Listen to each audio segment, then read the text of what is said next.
wait, not. Yeah. Hey, it's Unfa, and you're watching monthly live stream after the new schedule has been made active. Now it's Sundays, not Saturdays, but still 20 p.m. CET, Central European Time. I think someone from US also is watching. Someone was shouting USA. I don't know. Maybe that was before this stream I accidentally started it like an hour early because the new interface of YouTube just got me so confused. I thought I'm gonna be streaming just to see the preview, just to check if it works. But no, I went live publicly. And well, that was fun. Alrighty. So the first thing I want to do is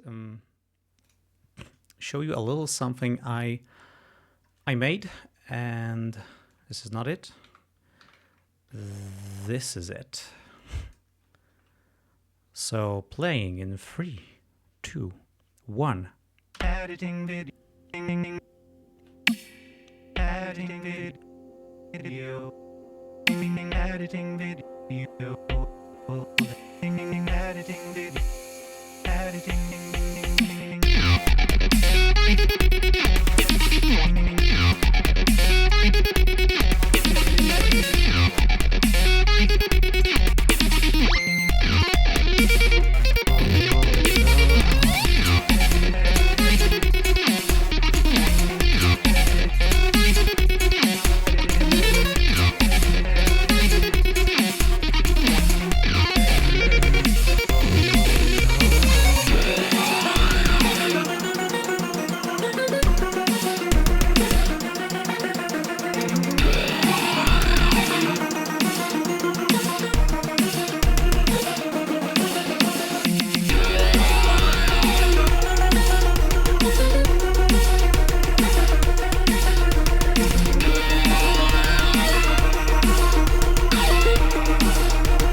Yeah, that's the track.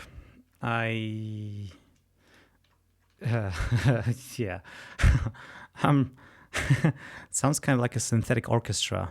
Yeah, I've used the trick that I used before in some tracks, which is made a lead synth from my voice, and it's done as follows.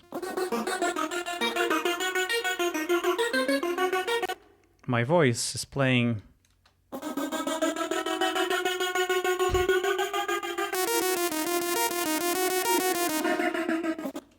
I've had my voice, I time stretched it on 3 different tracks, and then I feed them all into this bus.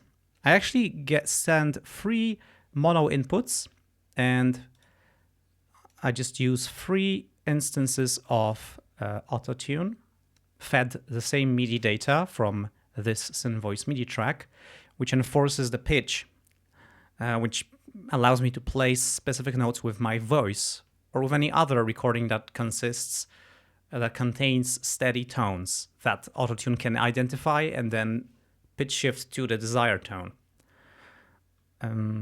Yeah, so that was way easier than having separate instances of autotune on all 3 tracks and routing the MIDI data into them. Yeah. And then I also use the Helm synth to produce a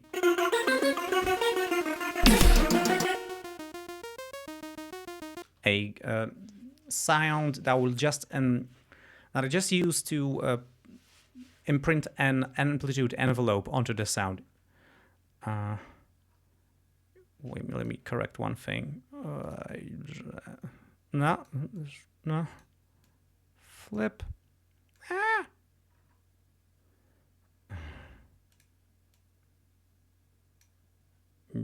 This, yeah. There's no need to show that part. Yeah, so then I use a sidechain gate to imprint that.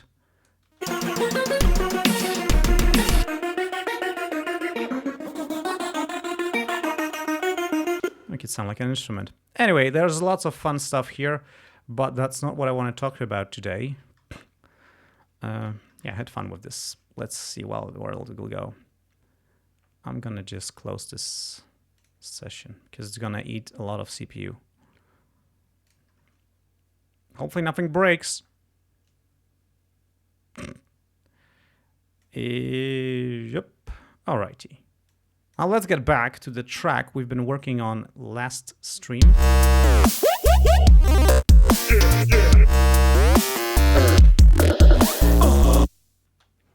I think that's way louder than what I've just played, so maybe I should turn it down a little bit.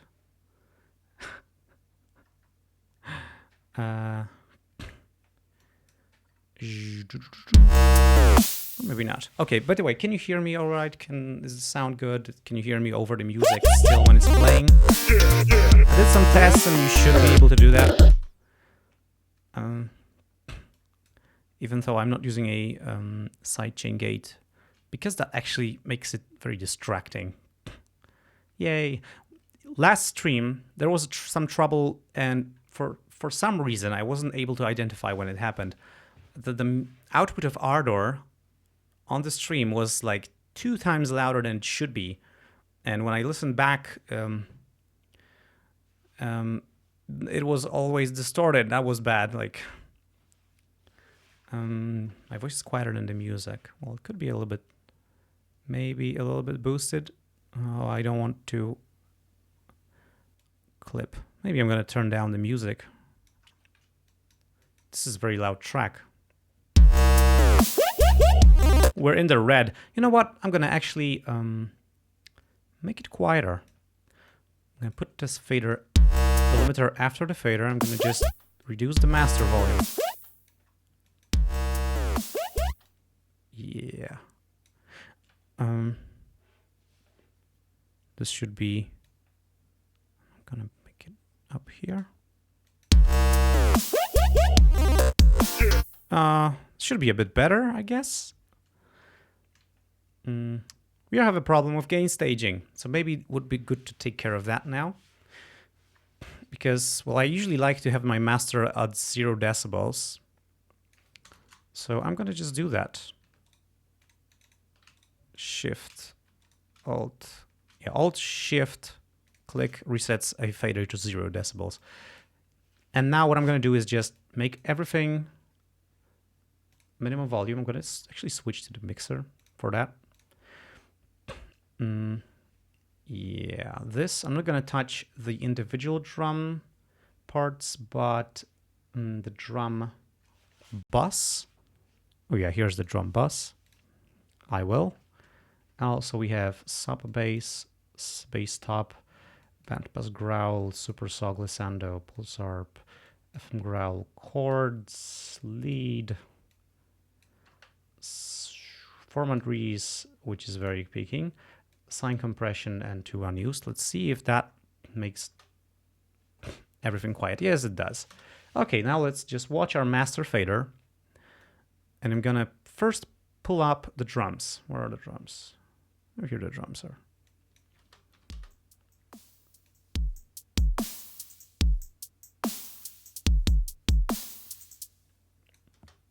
And I want them to be just as loud to, you know what, I'm going to loop that. Yeah, the loop markers are good.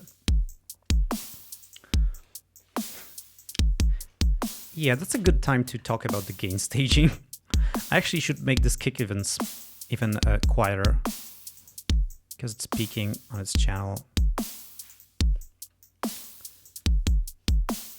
Now the snare is also very loud, but it's like perceptually loud. I'm gonna make my monitoring louder in the headphones. Okay, now. So you see, I'm trying to get so it doesn't go into the yellow and red, but just barely. If it does sometimes, it's fine, but yeah. Guarav Masha Mishra, sorry, says use a compressor on peak. Well, I could do that, but it will change the character of the drum sound. It will reduce the transient, And I don't want that. I want to see how far can I go just with the faders to get a proper gain staging, which means maintaining healthy sound levels throughout the whole processing chain, which just helps get things sound okay. I mean, you can abuse it. You can abuse it for a certain reason. For example, you can abuse it on ML gear to have saturation created, but this is digital, this is transparent, it's not going to do that, and we have effects for that anyway, so there's no point of saturating the mixer strips. Okay, we have negative 15 decibels on the drums still. Let's now go with the sub bass in.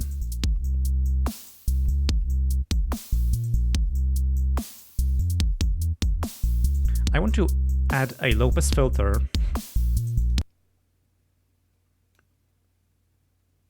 and just listen to the bass. What is the proportion of the sub bass and the kick? Feels okay, so let's go with that. Now let's bring in maybe the individual bass parts. Oh, that's the whole bus. Okay, so let's make the whole bus at 0. Control Shift Alt click, and let's bring in individual. Oh, that's super loud.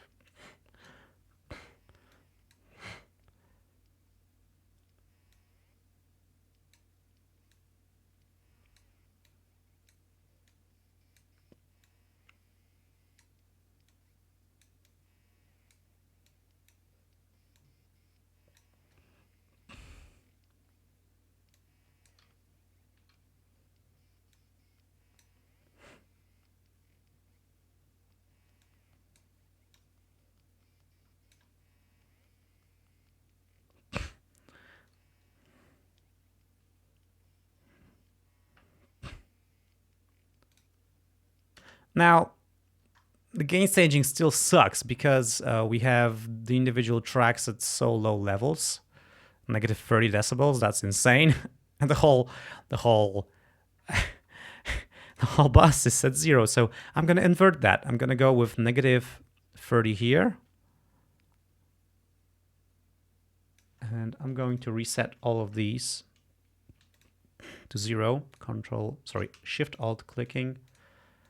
Set them to 0 decibels, and let's see what that does.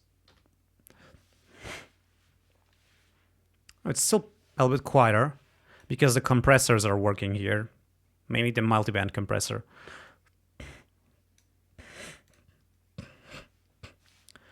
I don't like that this one is clipping.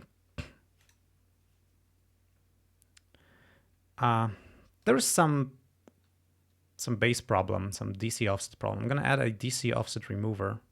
Oh, I don't have it in favorites right now. Let's add a plugin manager, DC offset remover. Let's make it a favorite because it's a very useful plugin. Oh, and I'm gonna sneeze. Excuse me. Whew.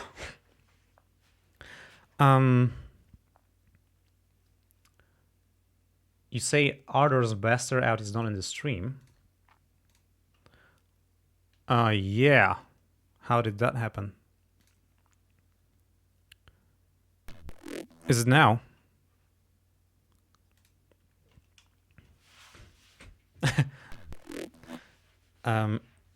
Alrighty. Oh man. How long that was going on? That's not nice. Okay, so I added the DC offset remover. It doesn't seem to help much. I wonder what is the issue here. I think it's probably wolf shade. No. I'm gonna add an EQ and inspect the spectrum, of course. I think there's something in the low frequencies really kicking in. Does this help? Not much. Let's just limit it then, or compress it. I'm gonna add a compressor. Make it really hard. Make it really fast. And see if that fixes. Yay. We have the levels under control, which is good, because we should have them under control. Sometimes this can really make mixing very difficult when you have levels all over the place. They are way too loud. That's usually the problem, that is, they're way too loud. And then...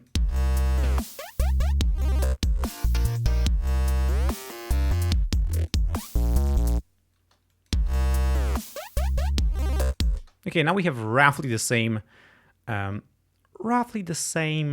sound that we had in the beginning, but it's not clipping anything. So we don't have to saturate the limiter, I guess, so much. Let's see. And it's not limiting at all, you see. We're not even reaching 0 decibels, which is good. Like, we don't need to do that. Does it sound less powerful now? I don't think so, because we are so compressing on the individual buses, like the drums, they use their own compressor, which is ridiculously, well, maybe not as ridiculously, but it's working a bit. But just the kick drum, it has what? 2 compressors here, 2 wave shapers.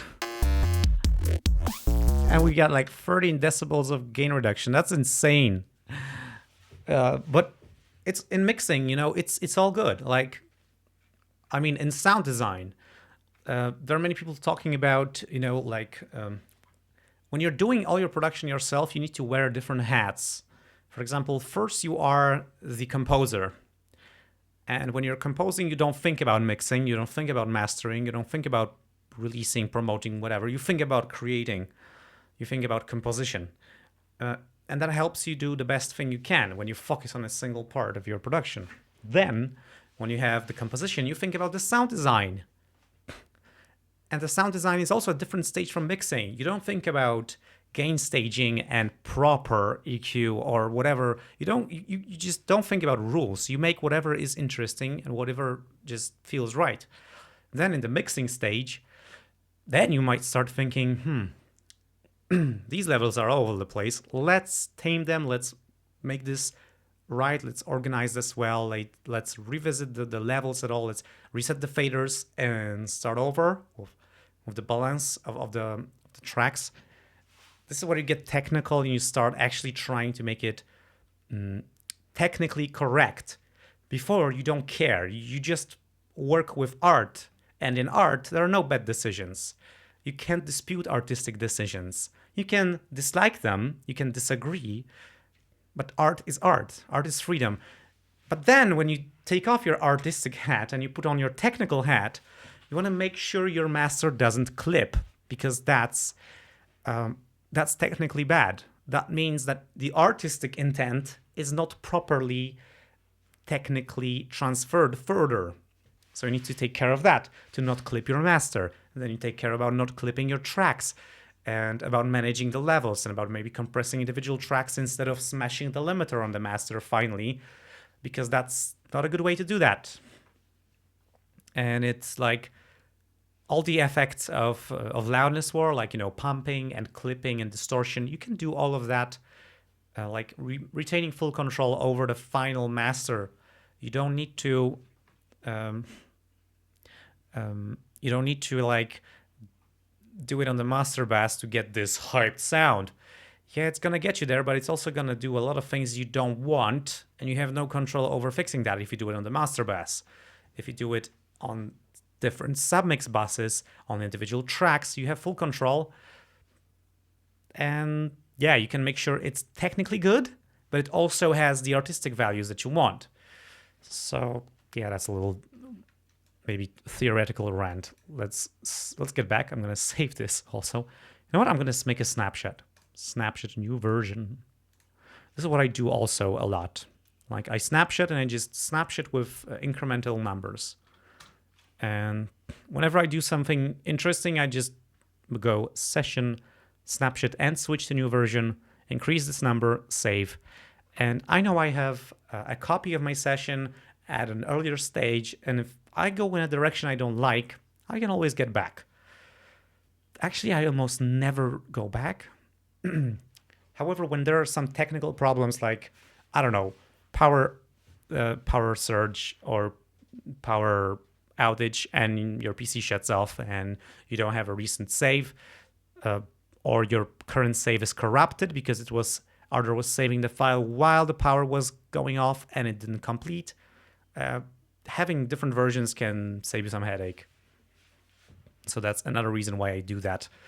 I keep ridiculously high amounts of different versions of my projects and I never delete them, because also the file is like 400 kilobytes. That's really not a problem. And what I'm using like on disk, I'm using BTRFS file system, which is compressing that. So even the uncompressed XML text files, which are defining the layout of all the clips in Marauder session, they get compressed transparently to probably 30 kilobytes.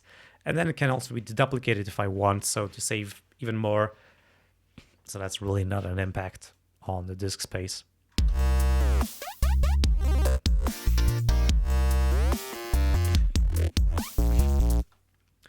Nimbus asks, is it just me or the live stream is glitching? I see that everything should be fine. Nothing indicates problems on my side. Guarav Mishra answers, yep. But do you mean, yep, it's glitching, or yep, it's on Nimbus' side? Because that's really... Bizar Angelov says the live stream is fine here. That's good.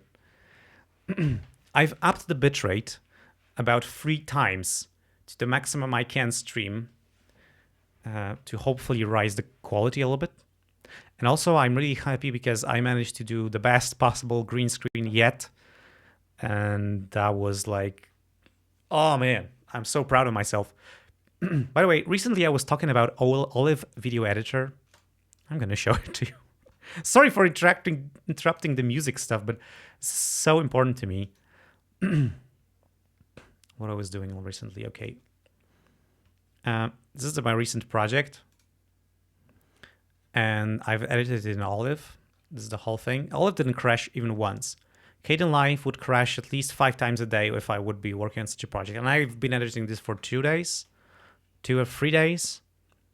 It didn't crash even once. And I have written a effect for Olive for doing green screen correction.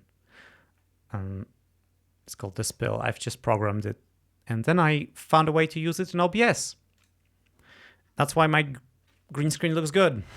Anyway, that was a little bit, yeah, going out of my way. Now, we don't have vocal chops yet. Let's bring them up.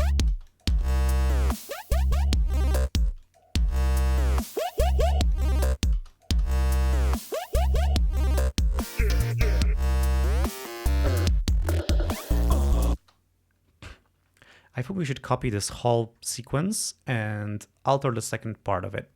So I'm going to go to the range mode using my R key. Actually, I need to speed up because if I'm going to explain every single move, it's going to take forever. Shift clicking on the last track, selecting all tracks in between, and control clicking on every automation track because it doesn't select on its own. Oh, no, I don't need to select media automation. It's going to copy automatically. Automation will copy automatically. Oh, snap. I know what's happening here. Yeah, that's a problem.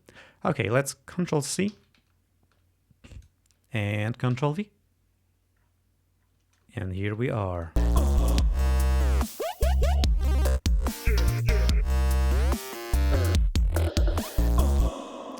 This didn't copy because there's a bug. I already reported that, but it's not probably maybe going to fix in version 6. Let's just redo this automation real quick. Okay, so let me explain what this problem is. I have created the first call filter instance and made some automation. Then I copied it and pasted it 2 times. So these 2 are copies. And I have a problem that I can't do anything with the copies. Let's show all existing automation. Can I do anything now? No, still no. So that's a problem. This is why I don't recommend copying and pasting your plugins if you intend to do automation.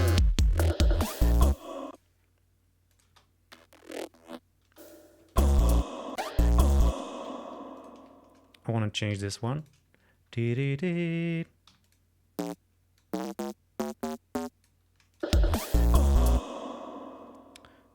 Also need to change the sub bass accordingly. E. Is it E for sure? Yep. Bizarre Angelov asks, what version of Ardor are you currently using, unfa? I use version 5.12, which is the latest stable version. All efforts of the Ardor team are now focused on the 6.0 release. So 5.12 is the latest stable release for the past 1.5 years or something. Yeah, it wasn't updated.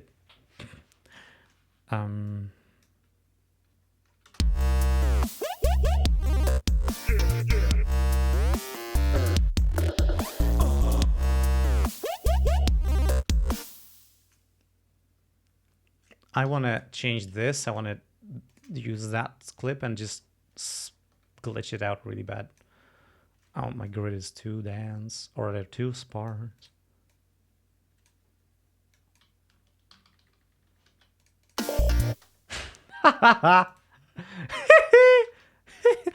And now let's just time stretch that over the other one. See what happens. Let's make it smooth. Oh, it didn't really work, did it? Weird. Unpitched slow percussion. What is that?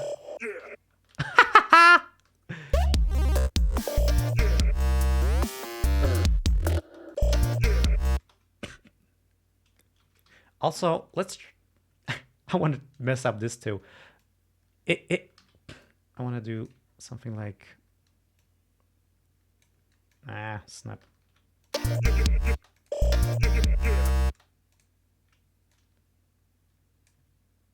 Oh, okay, let me change the automation so we have this similar thing.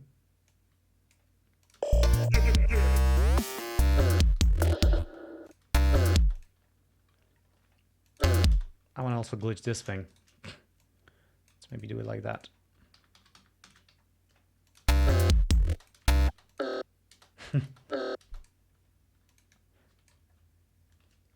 It's a pity, no, you can't hear it. Maybe I can do this. How to expose this? Maybe I can just remove some notes from the background so it doesn't obscure that. Let's see if I can shorten things.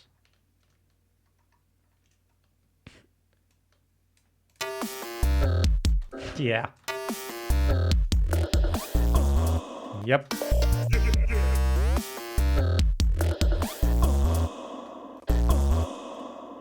How about reversing this?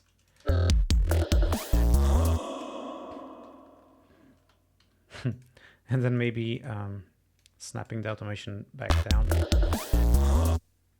Ah, sweet! And that's also what happens here, actually.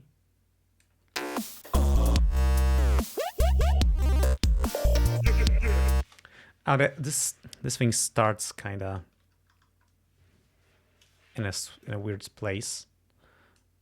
Can we move it backwards? See?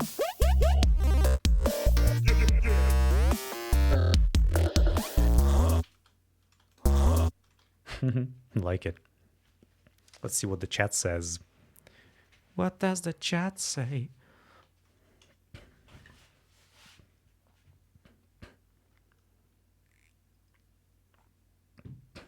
Atakoman asks, what media player do you use to listen to music, unfa? Do you stream or do you download music? I mostly play music from YouTube. On my phone, I mostly download albums from YouTube and play that. I usually listen to entire albums. I rarely listen to single songs. I don't make playlists of music.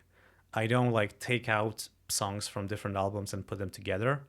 I really like ingesting whole albums, and I think an album is a masterpiece. Like album is an art piece. It's a statement. It's like a book. If you just took one chapter, that wouldn't make much sense. Of course, many people do albums just like, a compilation of different tracks they made. And I also do that. Like when I have enough material to make an album, and I have time to do that, I sit down, choose the best tracks I have, and then just work to make them the best I can possibly do them and release it as an album. But even then, I decide what tracks, the track order, the different, like the contrast between the different tracks, the order of them is very important. It's not just random.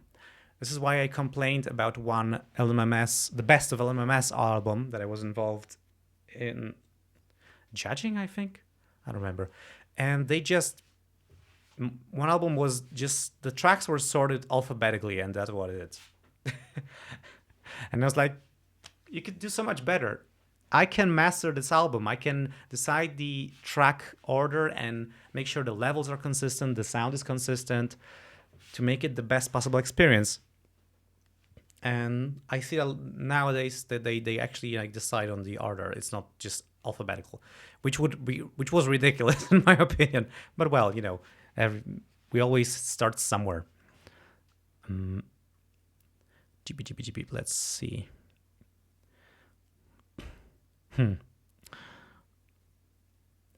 Bizarre Angelov says, I just hope that Ardor 6 will justify the hype. Yeah, I think it will.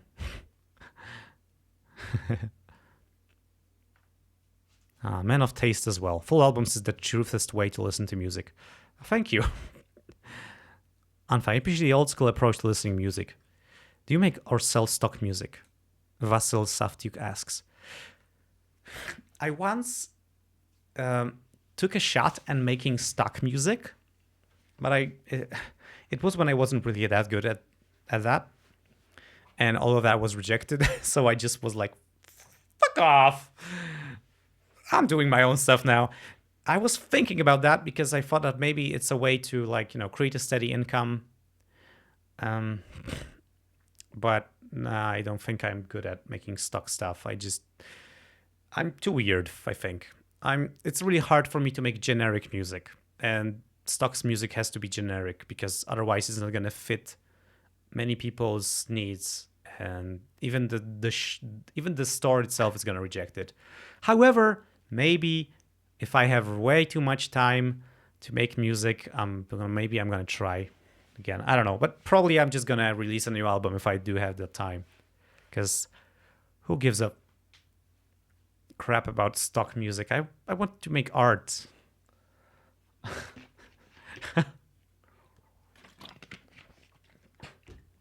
Actually, maybe I'm good at making stock music because all the music in my videos, the backgrounds for Ardor videos and my own videos, this is all my music. So probably my music could be used in stock, but nah, I don't think it's worth it selling out for such pitiful amounts of money. I don't know. I am selling one sound effect in one of the popular stock sounds shops, and it earned me all of, I don't know, $15 over 10 years or whatever. I'm not even gonna pay that out. Why would I bother? Atakoman asks, also, do you own a turntable and or records? Unfortunately not. I don't. I never listened to records. And I know there's a huge war about, what sounds better, digital or analog. Let me tell you something. When you know enough about the science, you just know that analog is just it's just inferior. It's just inferior technology. Digital technology can reproduce sound nearly perfectly. But we don't like that. We like the warmth of the distortion. We like the noise. We like the crackles of records. It's super nostalgic and it makes us feel fuzzy inside. And there's nothing wrong with it, but science, you can measure that. Vinyl is never gonna sound as clean as digital files. And I mean lossless files. I'm not talking MP3s. I'm talking FLAC or WAV. But the other thing is... oh man, I lost my train of thought. The other thing is that music from vinyl is... another source of misconception that music on vinyl sounds way better is that vinyl is a very limited format. And to master music for vinyl, you need to be conservative about the levels. And you need to adhere some rules. You can't, for example, have bass in stereo. If you have bass that plays only in one channel, the needle is going to jump out of the groove because it's encoded in X and Y. So a bass and left will go just throw the needle out of the groove and just make an unplayable record. Same with very loud bass and just overall distortion. If you have clipping sounds, like if you just make a pure square wave, the needle is just going to jump out. That's why you need to master for vinyl differently. And this is why vinyl sounds better. Because on the CD, you can have as much distortion as you want and you can get away with it. Kinda. It sounds shit, but it will technically play. On vinyl, it will not even play, which makes vinyl a better format because it forces you to make better mastering and better mixes. I listened to a podcast called Production Advice. No, sorry, the Production Advice is the website. Ian Shepherd is the man who makes a podcast called The Mastering Show. And he says that master your stuff as it was going to be played on vinyl, and it's going to sound awesome everywhere else. And I think that's the way to go. That's why I master my stuff to about -14 LUFS. I don't like this distorted look of the sound. I don't like the distorted sound of it. Again, this comes back to our discussion about wearing different hats. When I'm making sounds, I distort the shit out of it. I don't care. But when I'm mixing and mastering, I do care. I want to master my stuff so it can just be printed to vinyl and played. I don't want to have to do another master because I just messed up. I believe if you do a good enough master, you don't have to do another one. But I'm not a mastering engineer by no stretch of imagination. So yeah. Also, is this boring? Should I stop talking? Should I get back to music? Sorry. I think this is getting discussional. We're making a discussion club.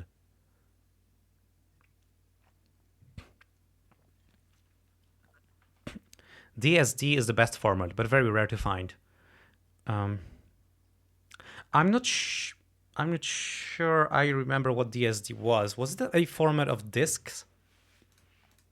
It's Coffee Club, but I've had my coffee way before and I didn't feel like having another coffee, so I made myself some mint tea from the Netherlands, courtesy of Combustible Lemonade. Damn, it feels so good to just talk to you about this stuff. I'm hyped. Let me just make my... Yeah, let me make this bigger. Eee!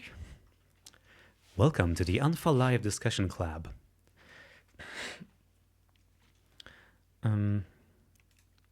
Oh, Combustible Lemonade is here. Hello! I'm glad to see you. What? Combustible Lemonade says, literally, first thing I hear is mint tea courtesy of Combustible Lemonade. Well, that's good. That's good timing. That's good timing, man. Oh, I think I'm going to reset the transform on this. Oh, yeah. That's better. Oh, yeah. Oh, in case you're late, you didn't know I had a little accident. So walking around the house is a bit of a trouble lately.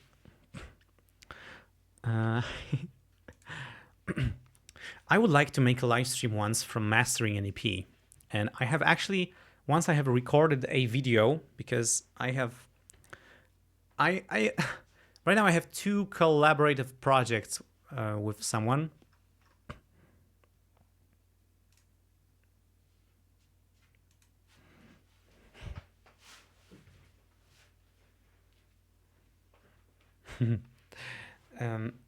And I recorded even a video where I mastered our EP. That's not released yet, but the audio recorded bad or something didn't. And yeah, so I'm probably gonna redo that, maybe live, something like that. Yeah, I made a video when I mastered a single track, but mastering EPs and albums is way more interesting. I really enjoy mastering albums. I never did a mastering job for anyone. But when I master my albums, I really enjoy that. Like mastering Suppressed, my recent album, I had a blast. Like I did everything I could to just make sure that the balance is perfect. I played it on this huge bass amplifier that you probably saw on videos from the last year, maybe. Just a second reference, and that helped me a lot with the bass. Fighting Games Forever says, it's rose-tinted glasses, and let me tell you, as an old fart, a lot of shit back then was ass. Well, that's an interesting sentence, but what you're saying is that people have good memories with playing vinyl records, and it makes them nostalgic, but the records are not as good as we think they were. Indeed. Yeah, it's pleasantly bad. Like watching old cartoons, they are bad. Like watching VHS, it's horrible. But it's nostalgic and we like that. I don't know. I thought all records were mono. Well, I don't know if vinyl at all was mono anyway.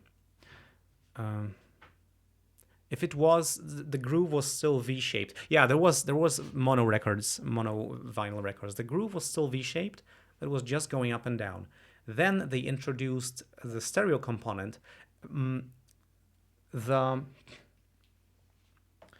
vinyl record is encoded in mid-side. So it's just the sum of the left and right is the mid. And the difference between the left and right is the side. And so the mid is encoded, I believe, up and down. This is why if you have bass, which is in mono, it's going to just move the groove up and down.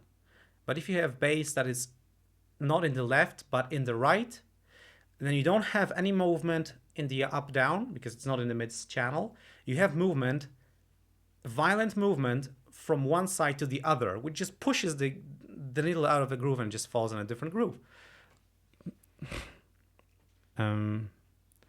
Yeah, there are both mono and stereo vinyl records.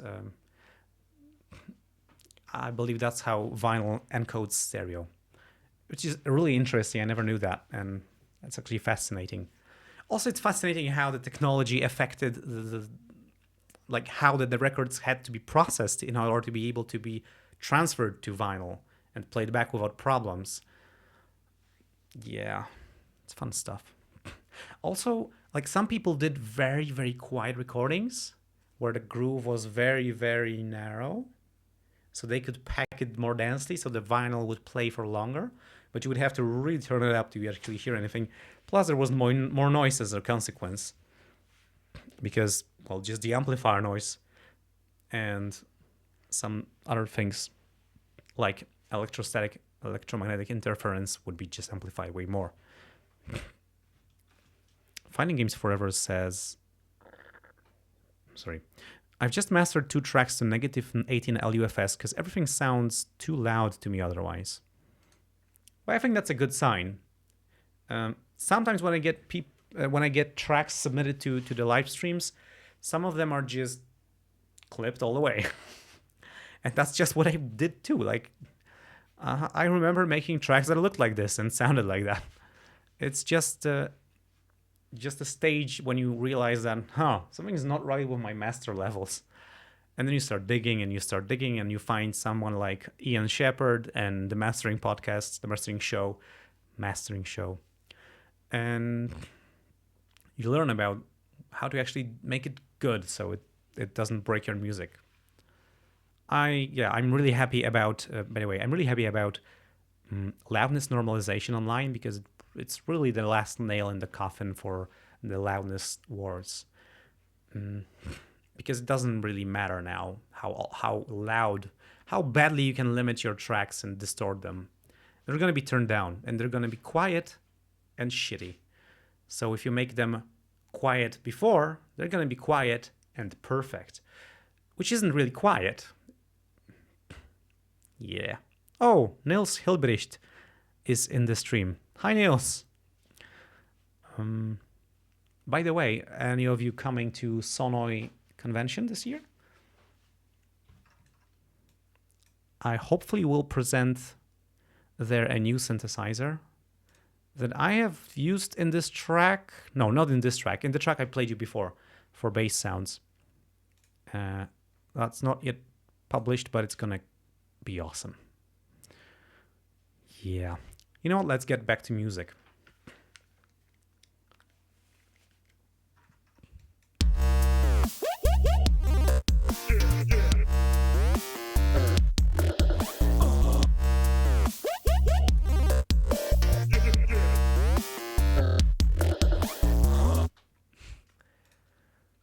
I think we need some intro because like this, it kind of hangs in the air and there's no context. Oh no, it's gonna be fighting with this again. This makes me want to remove these filters and just redo that part.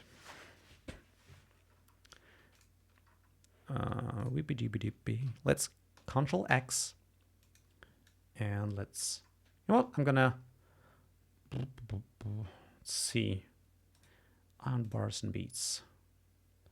Bar 9, how about bar 9, bar 17? So it's just 16 bars of nothing, and then we paste it. Let's Control V.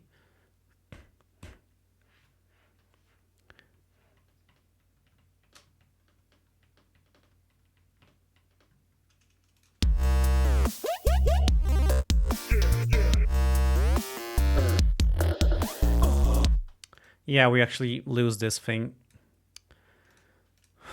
That's a pity. You know what? I'm just gonna remove these two because well, let's show all existing automation, and I'm gonna make sure I remove the right plugins.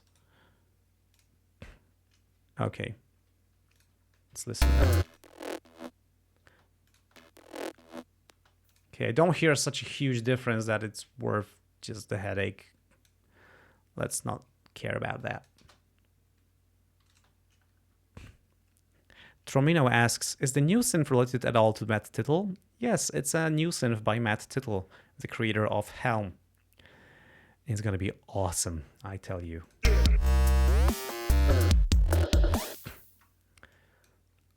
So let's start with some plugs.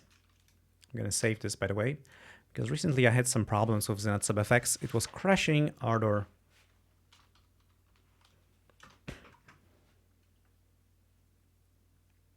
Bjorn X says, mono was standard until around the late 60s or thereabouts. Half of the Beatles stuff was released in mono, for example. Huh.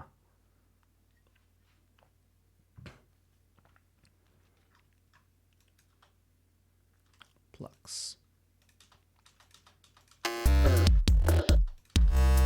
I'm gonna paste a marker here.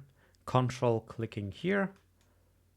I'm gonna call this drop, so I just know where I'm at. Let's play. What's the key? What is the key? I think this is the root note we have. C. Okay, let's do something in C. Maybe C minor, because major is gay. as some people say.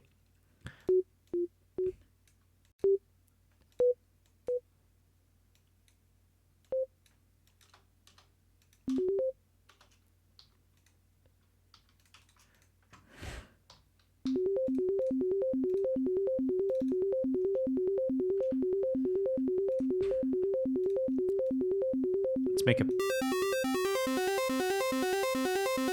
Oh, dude, this is loud. Is it? Isn't it? Let's make it...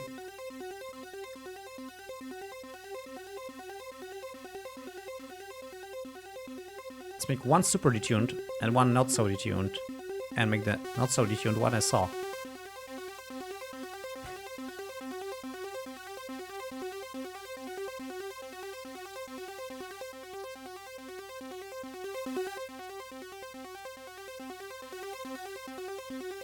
And then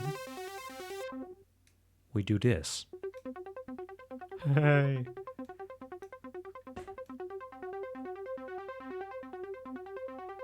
The biggest part is we can automate that.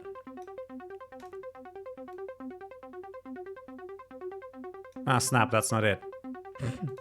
Okay, let's clear this slot. Okay, let's make sure. Devalue? No.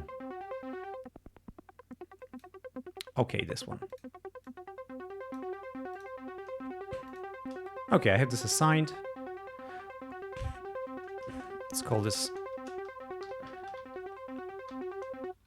Let's call this filter attack, if I can.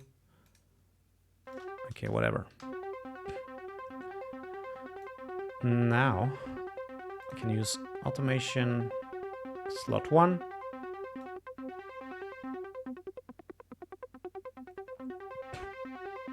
I don't need all of that, so I can change the macros scaling. I can increase the gain. Introduce an offset. Let's test it. Ah, no, yeah, the opposite.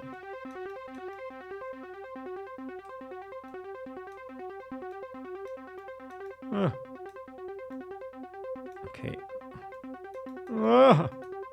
It's very small. Okay, that's the whole range I need. What I'm gonna do after that is use an EQ to boost some highs, because I think it's gonna be good.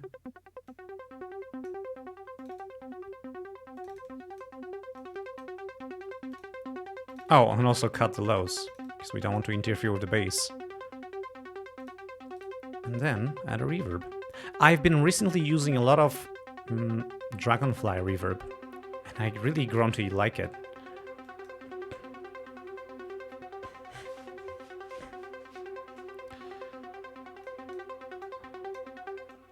Let's just listen to the early.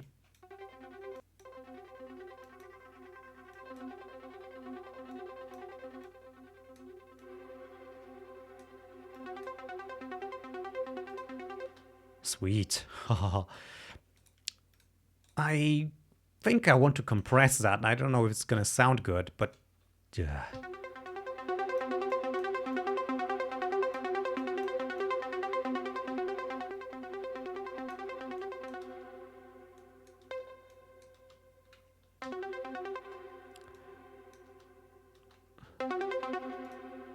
Okay.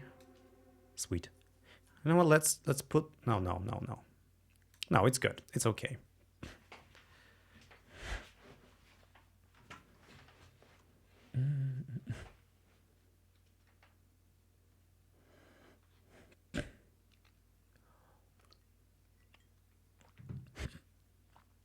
Niels Hilbert writes, back in the 60s and earlier, humans only had one ear. It was where our nose is today.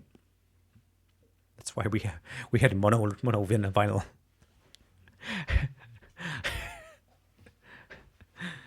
Oh dear. That's brilliant.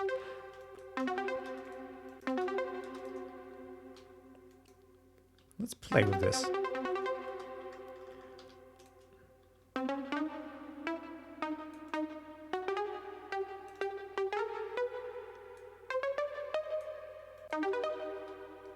Is that gonna work? I'm not sure. Maybe I should do this after more repetitions, so it's not as frequent.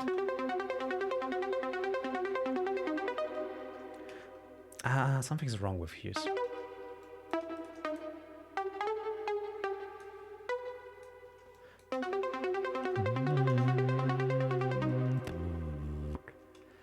I have an idea for the bass, and maybe the bass is gonna tell me what this just should be.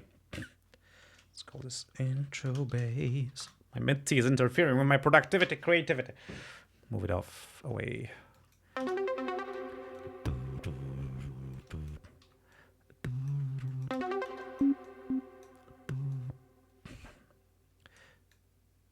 What am I doing?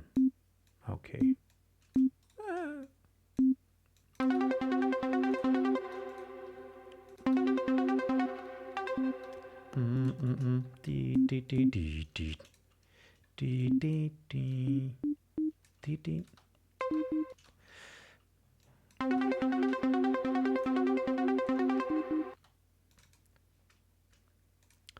We're crafting something.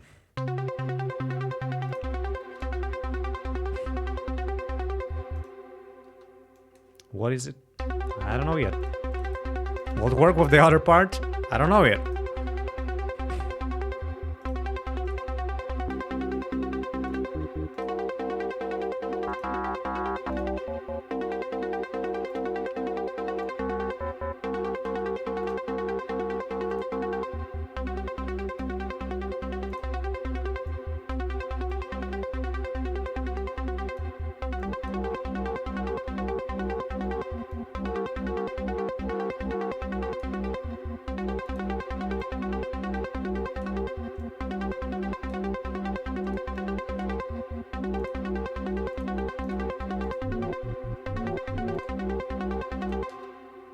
Something is there.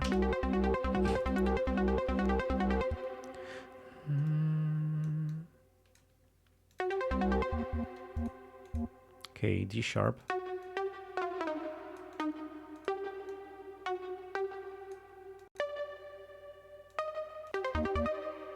That's what I want! Yes! This fits. The other thing didn't. Let's copy this 4 times. 1, 2, 3. I need a kick over this. I need a kick for this bass. I need a kick for the bass. For the kick for the bass. Listen, let's give myself more 4 instances. Free verb, free any good? I only work with what you get in LMMS and tend to stick to calf, reverb, and plate verb, forgetting I have access to reverb free. I think I used verb in LMMS too. I don't know if it's there. I mostly use plate reverb. Kick 2. Let's call it that. Let's just copy this over and over and over.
think it's a bit too loud.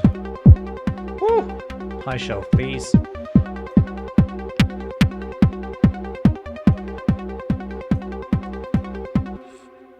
Something's weird about this kick. I think it's not tuned properly. Let me just slow it.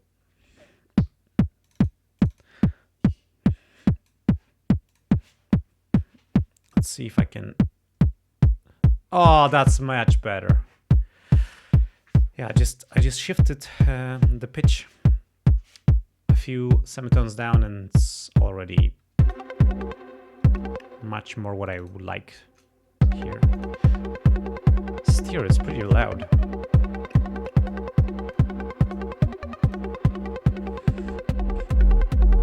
Oh dear, it's pretty insane.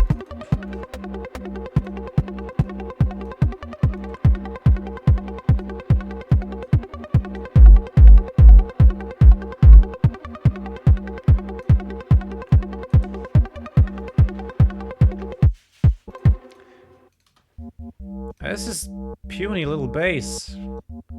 Really, really not up to the standard of this kick. Yeah. I'm gonna add a compressor after that. Maybe crush a bit. You can hear a little bit of aliasing or some other distortion resulting from the frequency modulation. It's a little bit of high-pitched noise.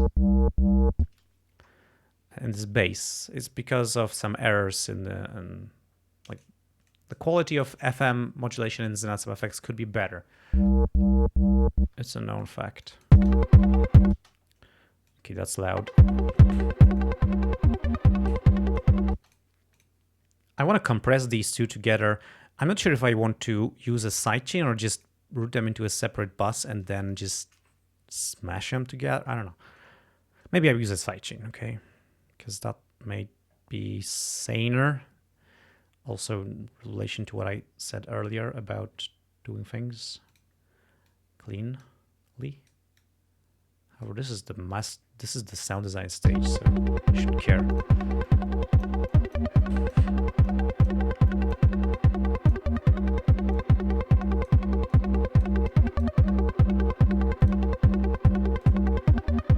It's amazing when you just solo, when you bypass the sidechain, the kick sounds weaker, even though it's not.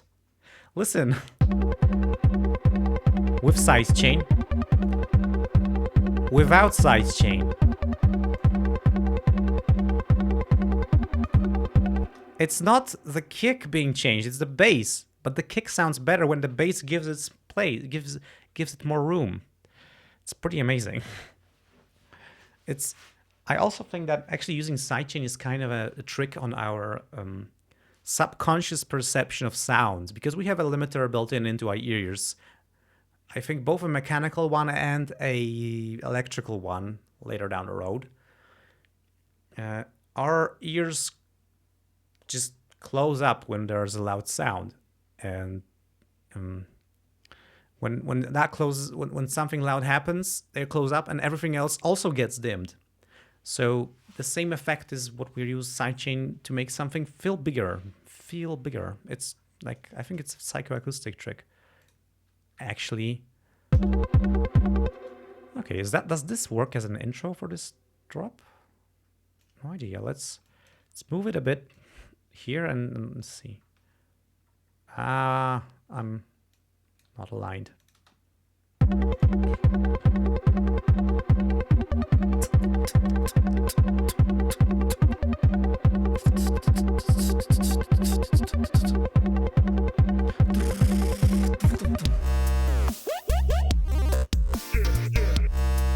It's funny, our intro is louder than the drop. Kind of ridiculous.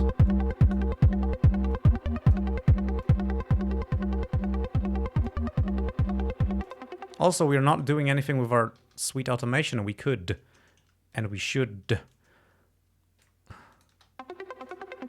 Now let's change it to play mode, because it's... Wait a minute, is it doing anything? Or maybe the reverb makes it so... We have too much reverb, and the compression just makes it feel like it's a long tail when it's not.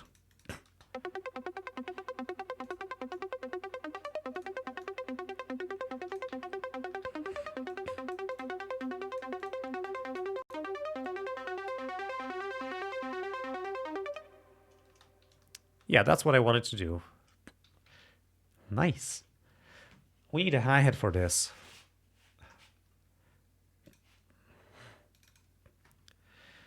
And even a snare.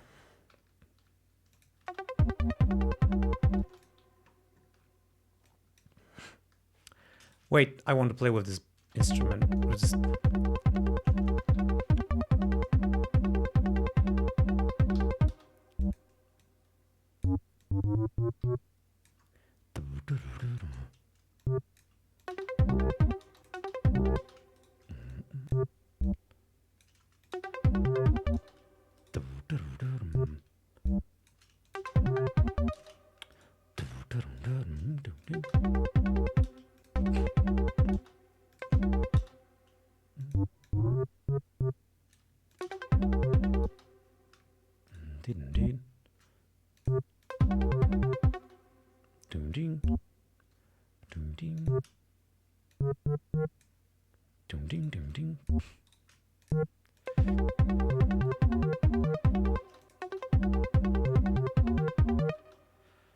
Something's not right here.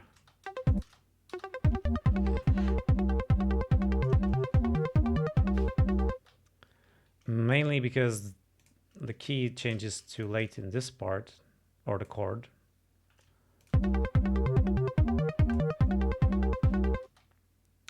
Maybe I should change it earlier. That doesn't hurt. Let's go with that. And replace the latter part.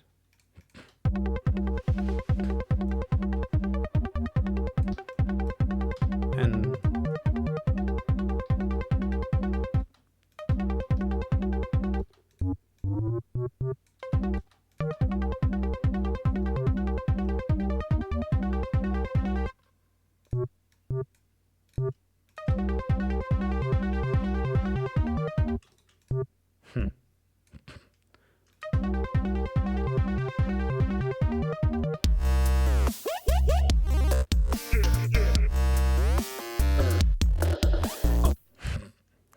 I don't think that's close very well, but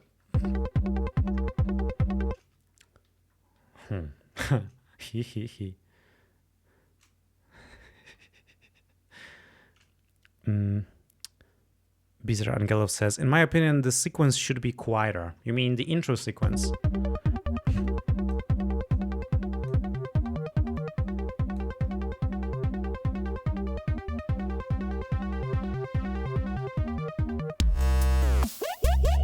And now the contrast with the drop is better.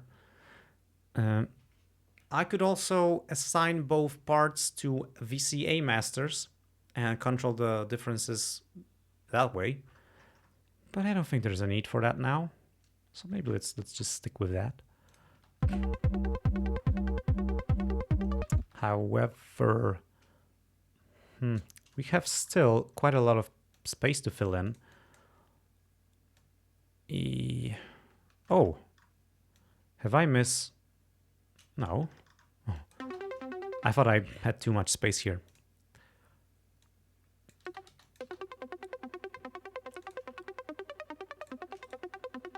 How about pitch shifting this?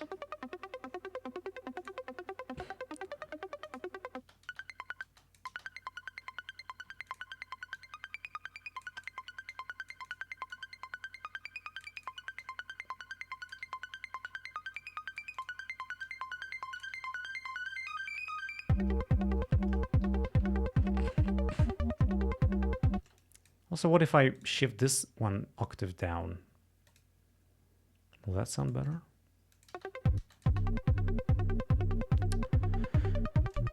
Well, it sounds deeper, but how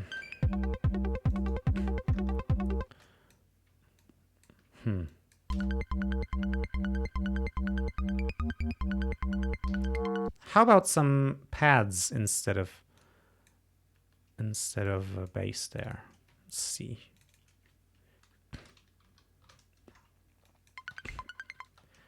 What chord do we have? C minor something?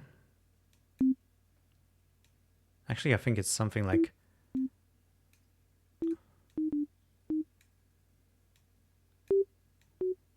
diminished?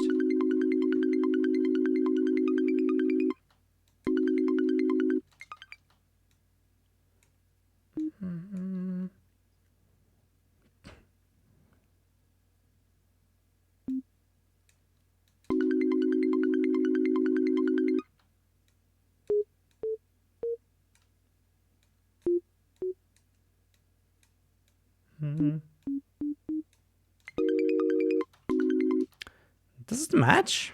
I'm gonna move this track, Control up arrow, when I have it just here, and I can just compare the notes. So this is C, F sharp, and G. F sharp and D sharp.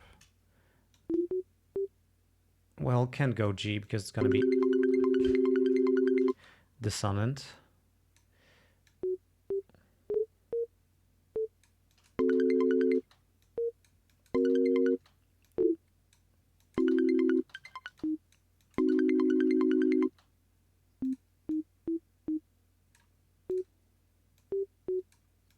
I think that's the chord I have to do. Yeah, that's a diminished chord. I'm not sure what this gonna be. Well, D sharp, yeah, G. Ah, that's the problem. Oh, wait a minute. But there's D in the end. Wait a minute. That's weird. Oh, that sounds weird. Because this...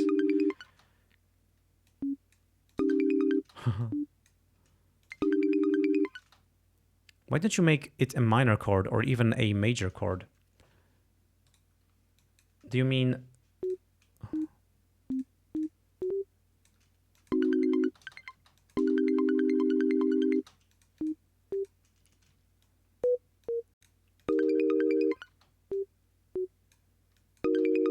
How about two minor chords?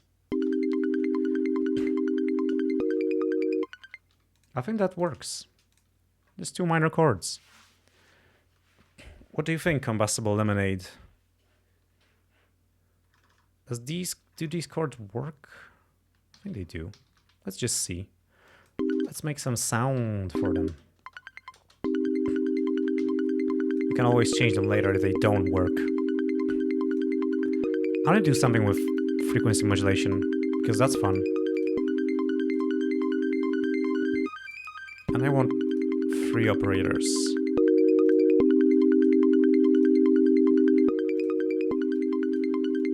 Let's make this one modulate this one.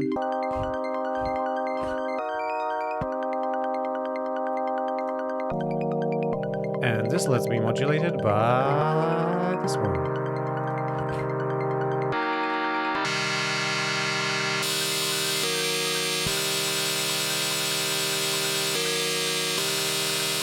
Oh no, not frequency. Sorry, it's too loud.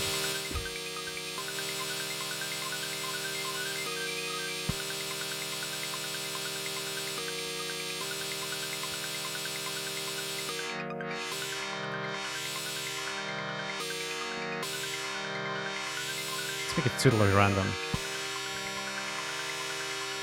And same here.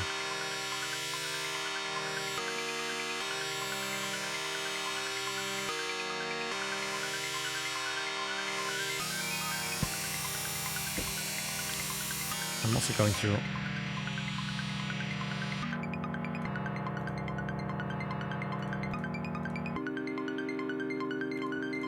Huh. I think you changed the waveform a little bit because it's super sine wavy.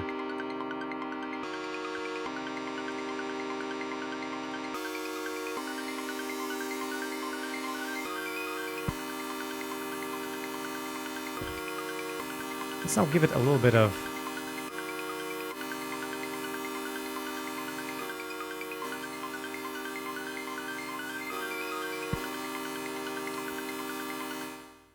release.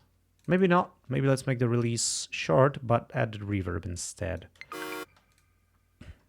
Let's listen to just this pad.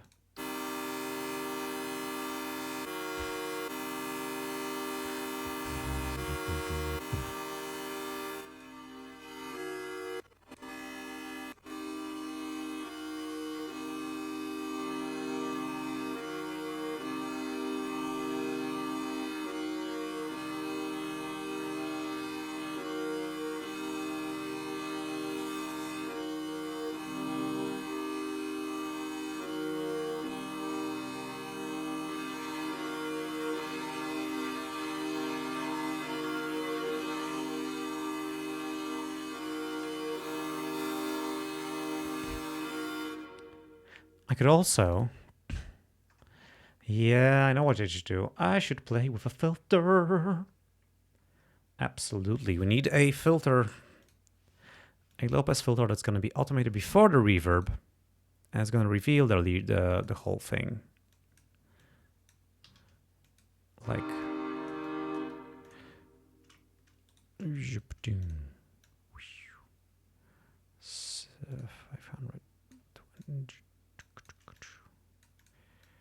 And then it's going to hide it again.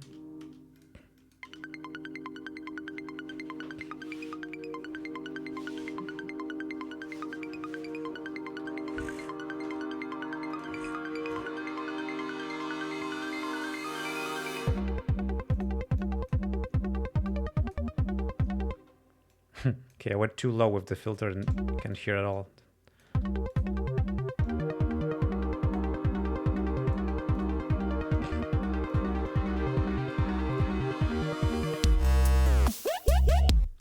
Well, this is weird. I mean, the release is weird. I also think I want to add sidechain compression to the pad as well, so that it reacts to this second kick, that when it starts playing, it's gonna just cut the pad up a bit.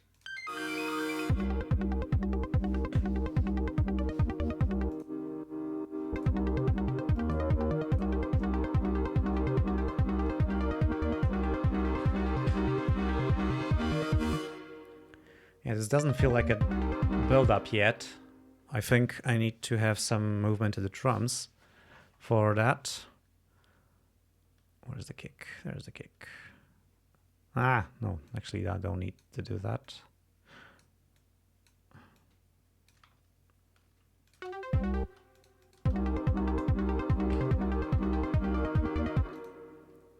Let's time stretch this. Now there's a bug with time stretching that it actually extends the whole clip.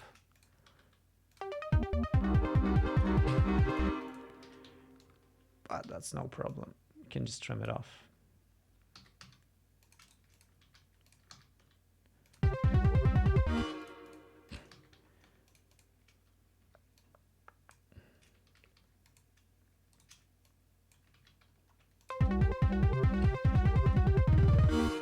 And then should we go boo snare? Where's the snare? Or maybe not snare, but the toms. I also should cut off the chords here because they're gonna sound weird. And even cut them off with this.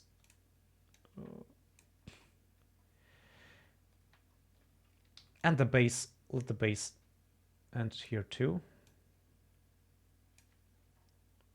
Let's see what that do. Oh, and the pluck too.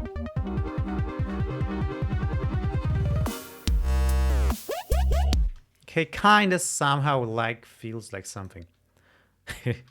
Slowly starting to feel. John Max Sayer says in Polish, I don't have an idea how you're gonna connect that intro with the drop, but I have faith in you. Thanks. Bizar Angelov says, it will feel less weird if you make the intro longer, enough to set a mood that will suddenly change with the bass drop. Maybe I should extend it, yeah, because there's not enough time to actually sink in. Or maybe just not enough happens.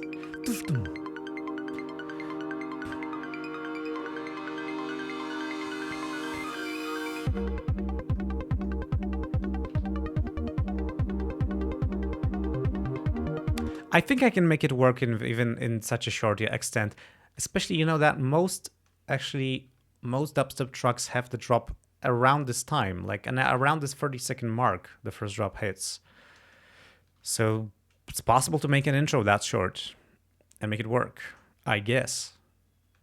I just need more elements to like build up the tension. Ah, snap. No. I need a hi-hat.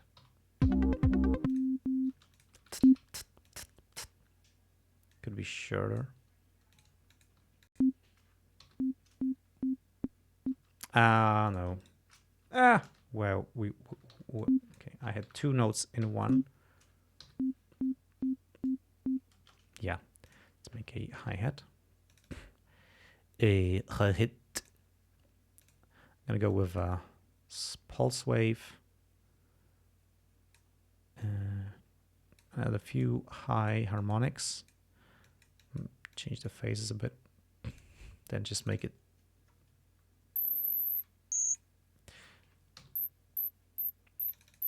Give it no vibrato. Lots of detune. Oh, it's very painful, my goodness. Now it's high pass this. Community dubstep.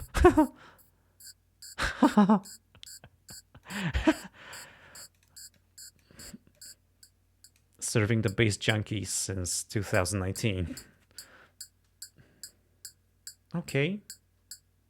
That's kind of weird, but let's fill that up with white noise. It should be better.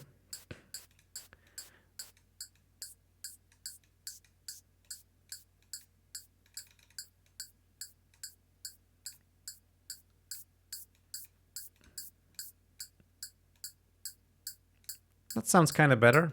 Kinda better. Let's see if it works. It does. Wow.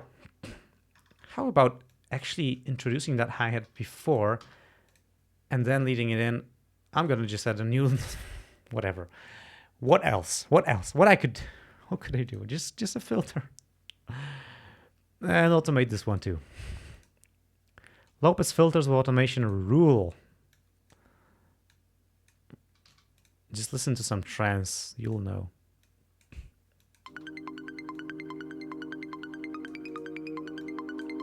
Oh, that's gonna be very long to reveal that.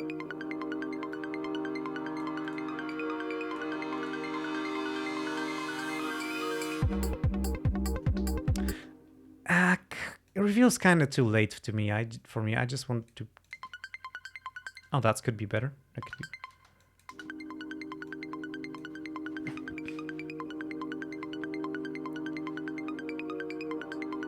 Yeah, nice.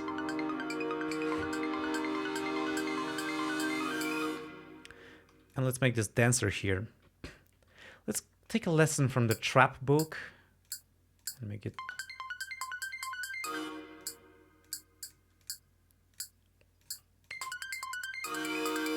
Ah, snap. No. Need to shorten them. Also, it's not dense enough to be trap-like. Maybe. Well, I will try this. Let's see how it does. How that works. Does it work?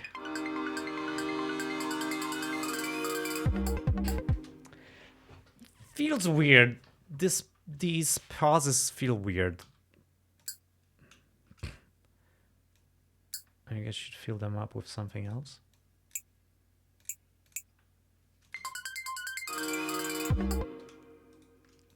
Not better at all. Ah, snap.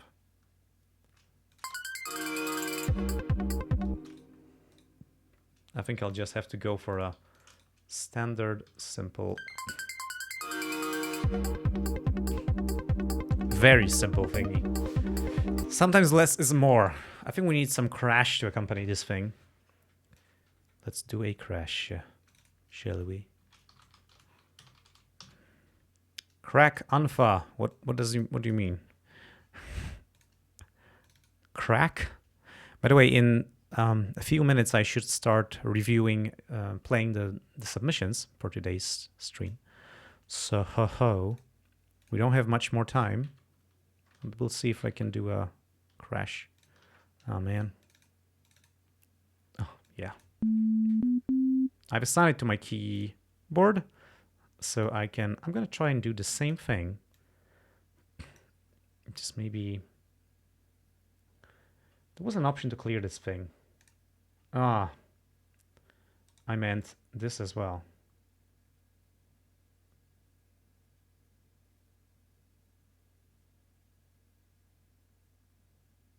Okay, whatever.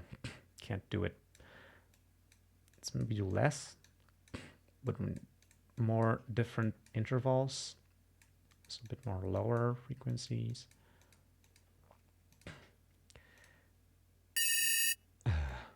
Painful. Ah, no vibrato. So I don't want vibrato. So the notes you can hear with vibrato, the pitches are changing with sine wave pattern. I don't want that. I don't want them just stay where they were. You know what? Let's bump up the bandwidth. Oh, that's beautiful. That's great. You see, in the global panel, the global tab, frequency, you have this bandwidth. You can do this to spread out both voice detuning, like this, and the unison detuning.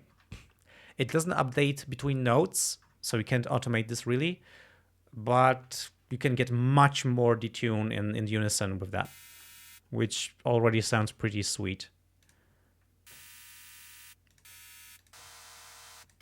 Oh, that's great. Let's just give it a... I'm gonna make it not forced release, so I can just press it, and it will just play out to the end, not cutting it short. What else? Let's add a little bit of reverb, because there's a random mode which sounds really metallic if you use a small size.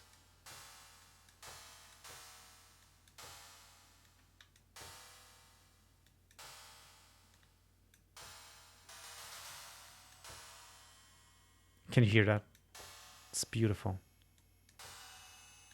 I mean, for this particular use case, that is very useful. For many other things, it's not at all. Let's use a different size.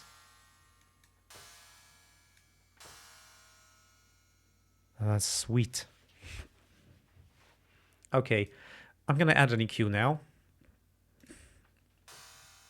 Now we want to cut out anything that could be low.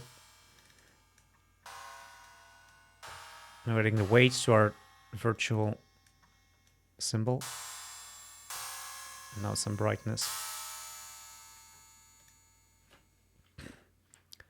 Ah, another thing. Let's use a calf envelope filter for that. I usually use a plugin inside, an effect called dynamic filter inside of Zenith FX. But let's show how you can do it without that. So this is a filter that changes its frequency depending on the input amplitude. It's really useful for various things. We're going to use it to make our symbol sounds a bit more realistic.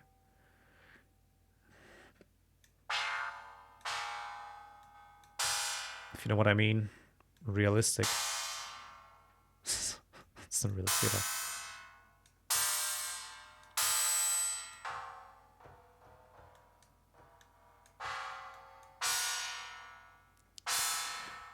Yeah, now we just need to make it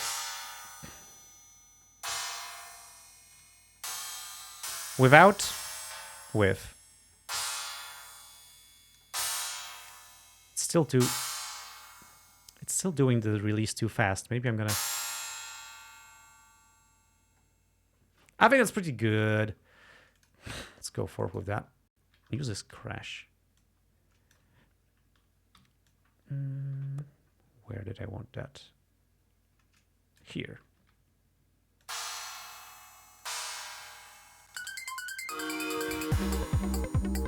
Sweet.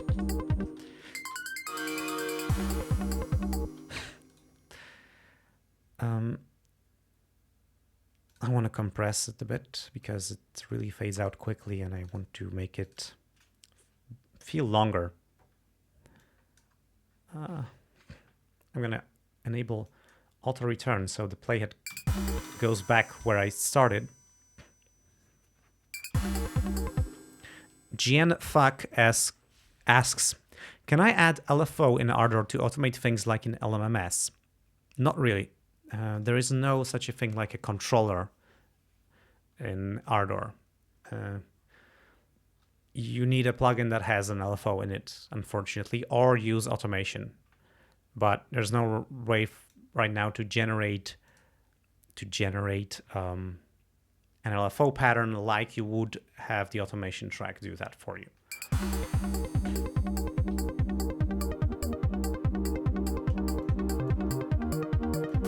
Ah, snap! Missed it.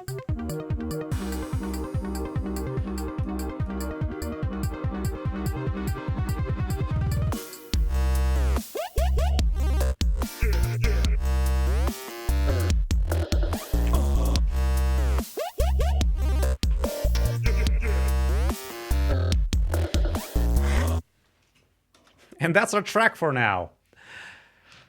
Woo! It's time to play the submissions. Let's close all these. Yep.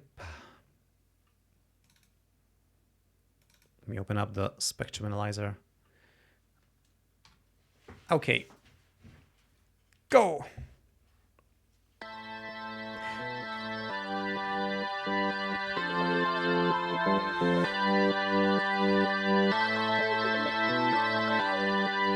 I like the sounds here.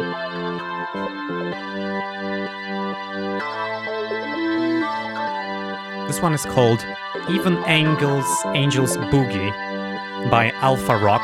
It was made with LMMS.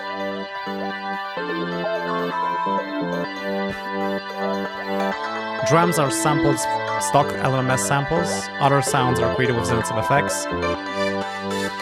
Except for one sound.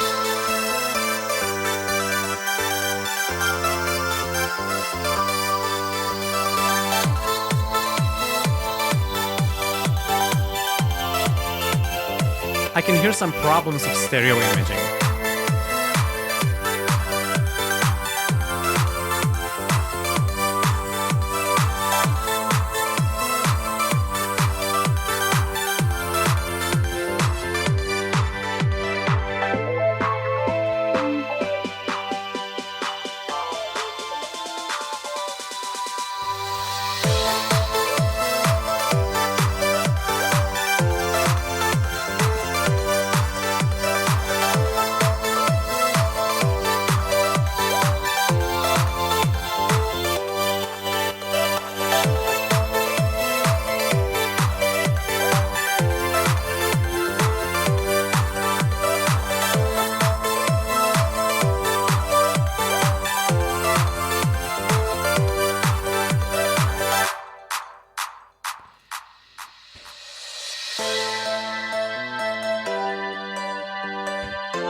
Yeah, look, we are right on the edge between being completely stereo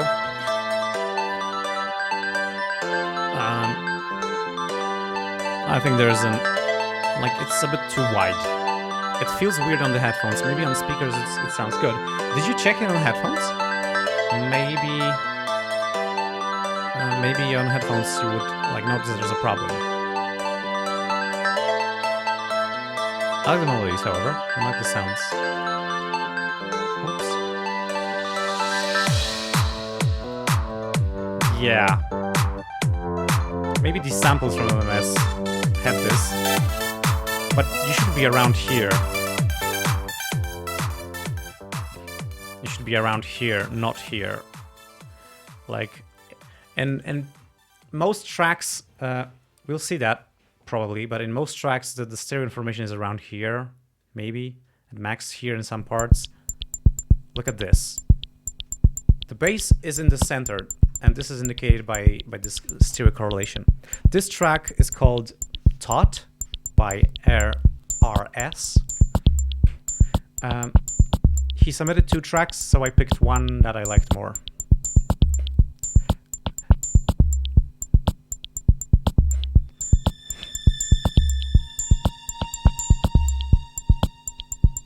Atmospheric. It's funny because the kick is panned to the right a bit. You can see that it's tilted. Everything is panned actually. You can even see that on the meter. The right channel is louder than the left.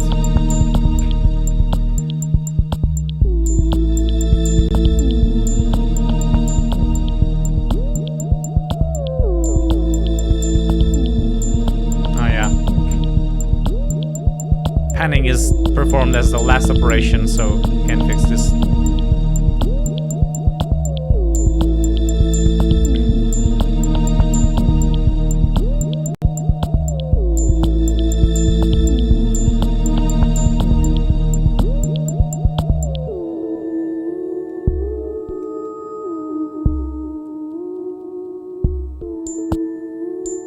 Oh, now it's in the center, you see?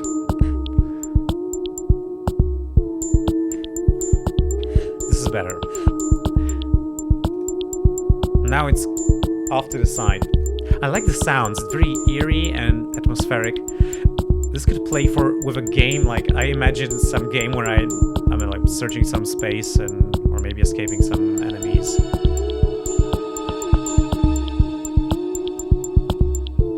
I like the strings a lot. Let's read a bit about this track. It's made in LMMS, and there's nothing more, he said.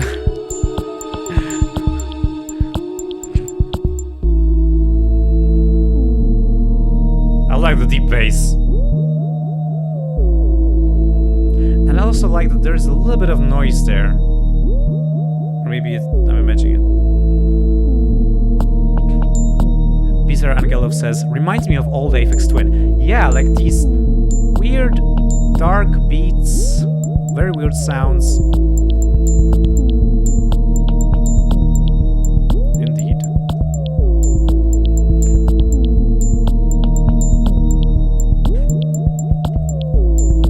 Some kind of Mario Ghost house music. Yeah, but more cool. Because of the beats. However, parts of it sound a little bit like an OPL synthesizer or something. Okay, let's hear the next one, which is titled 09 by Kilgore. Oh, sorry. This one is panned in the center. As you can see, the drums, when the drums hit, this is so funky.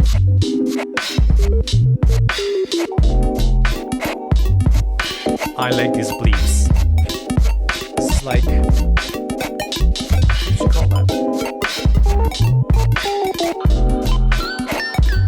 Down tempo.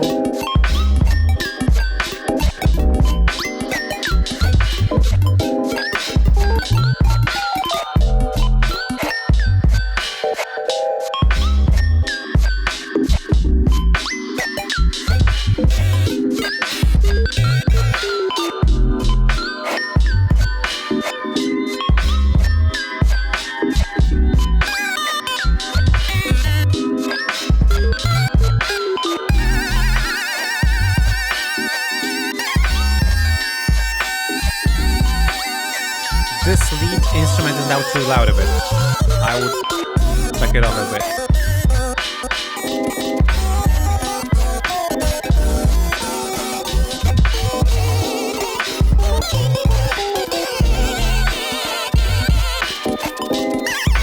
Yeah, it's very musical.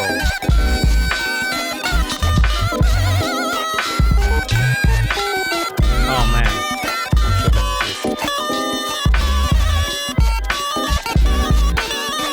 Yeah, the lead is too loud. True, I would turn it down for sure. It overshadows all the rest of the instruments, which is very a big pity.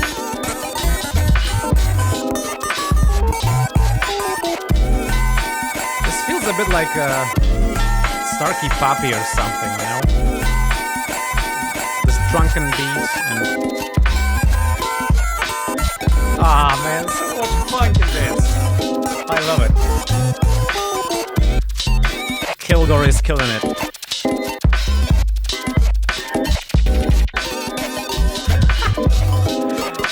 I love this.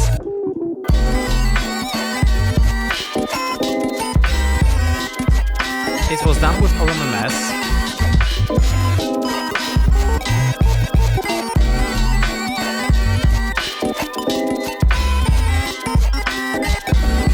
This is really detailed. Listen to the fan. Such a heavy detune. It starts feeling broken. Yeah.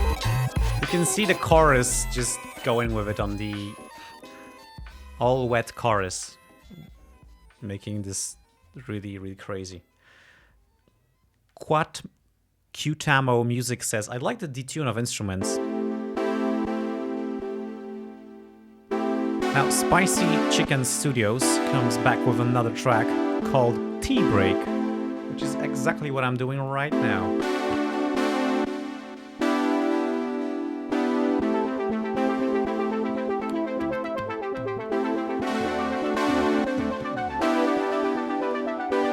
Sorry, I'm improvising bass to this.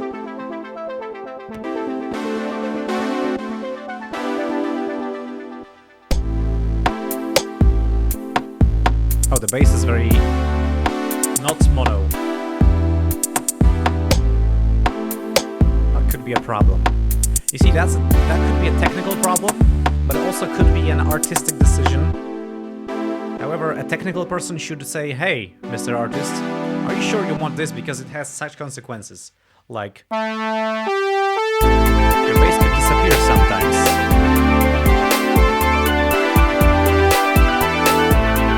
So I have a friend producer who always puts bass in stereo, doesn't care.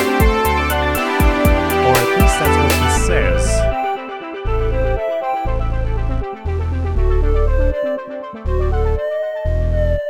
Oh man, it's so musical. I like the harmonies and the melodies of this. And the sound, it's so dreamy and analog-like. Oh man, look. The bass itself goes even into negatives. And that means it's so wide that actually inside out. Which means it's gonna cancel itself out if you mix it back to mono. I can show it to you.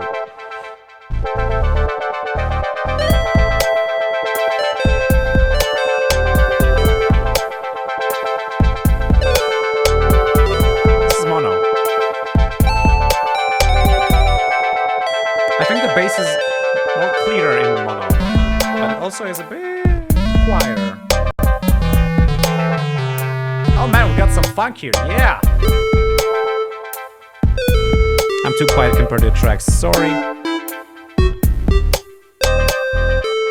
I'm gonna make myself a little louder. A little louder.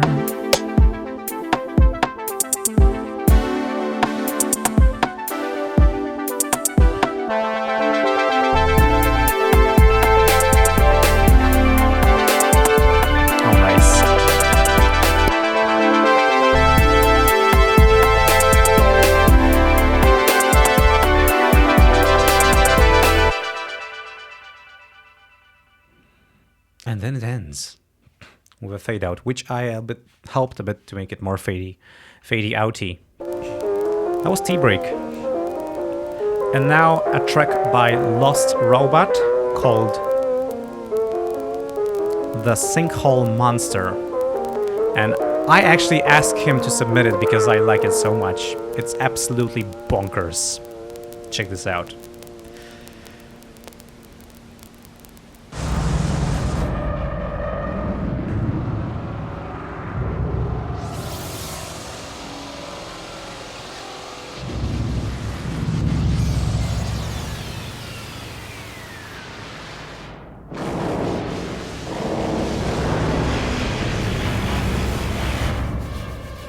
This is done with LMMS, mostly with Zenith sub effects.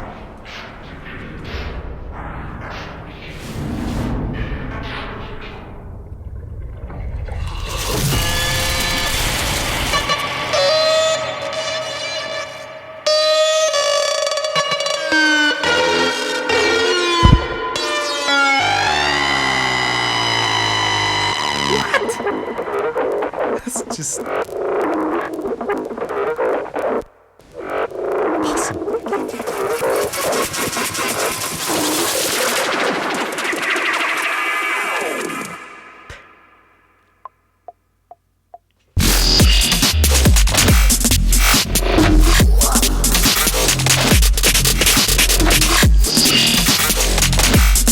What is this?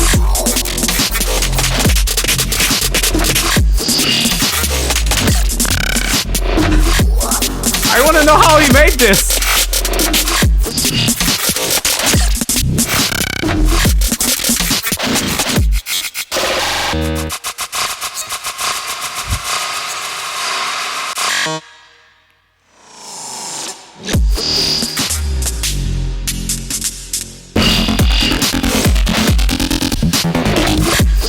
Holy shit!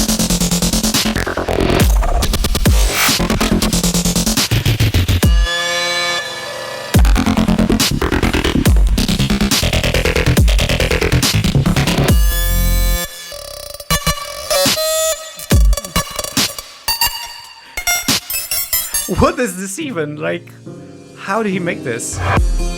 And now it just drops into Baroque.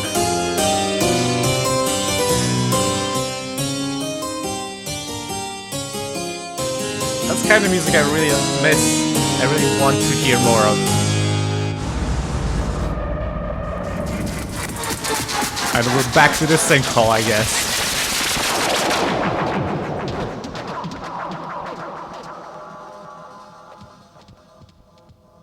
Yeah, I really wish I could play you the rest of this track because it's so amazing. It goes into drum step after this. It's just what? So that was The Sinkhole Monster by Lost Robot. Check him out on SoundCloud, I guess.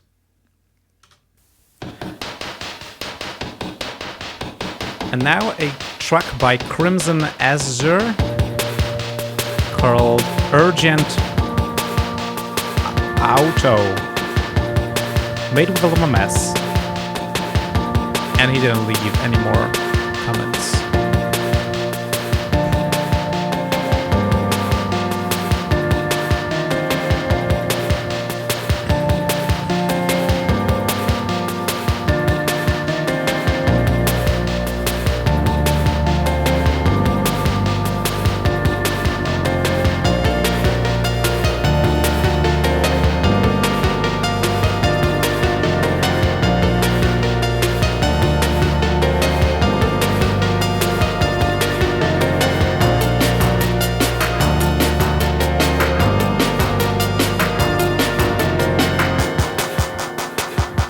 It's a little bit polytonal. I like this part. So beautiful.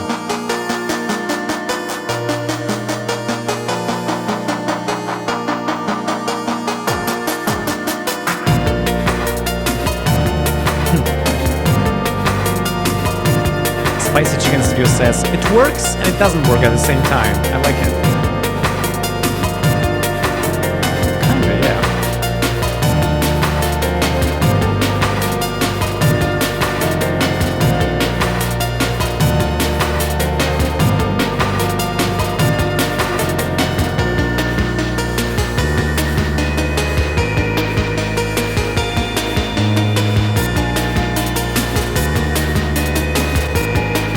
shifted to a darker tone. I like this.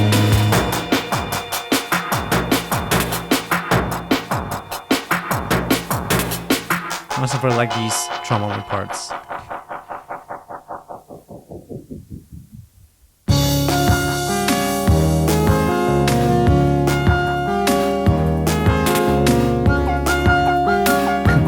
Atakoman says, if Aphex Twin and Boards of Canada had a baby.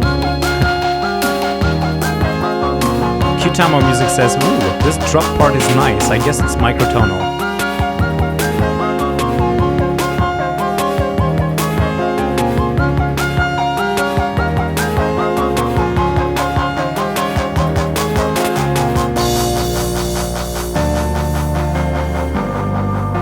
I really like this getting back harmonically to the beginning. It wraps up the track, even though it goes further, but I can only play 3 minutes of each track because we would have to dedicate the whole stream to playing music, which unfortunately I don't want to do. I want to make my own music also, and answer questions and such. Now another one from Outer Mind, which is called Pastel Party, and it was done with LMMS.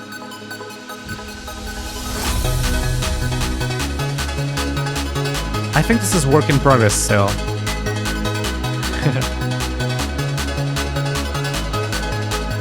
I'm not sure if we didn't play this track before, but never mind.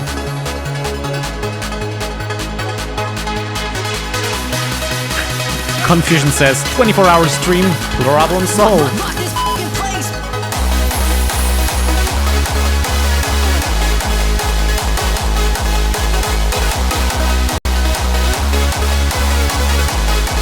Yeah, can you see how little stereo information there is? And this is typical, like, you don't actually need more, most of the time. Especially if you have heavy bass. You see the bass is in mono and pushes to the mono. When it backs off, the rest is wider in the average, and it averages out more towards fully stereo. Spicy Chicken Studio asks, was that bleeped for unfa stream? No, it was bleeped inside of the track. Atakoman says, I've heard this kick at least 1,000,000 times. I believe Outer Mind synthesized that within its effects, am I right?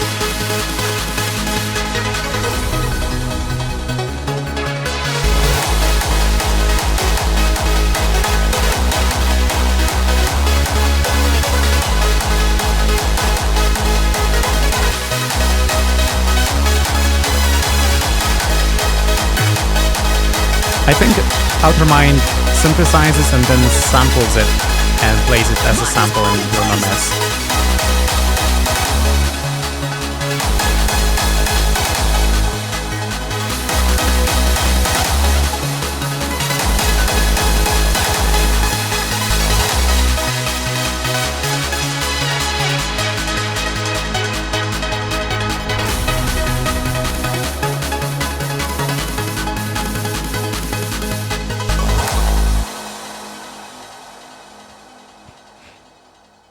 Yeah, so typically for Outer Mind it's a solid sound.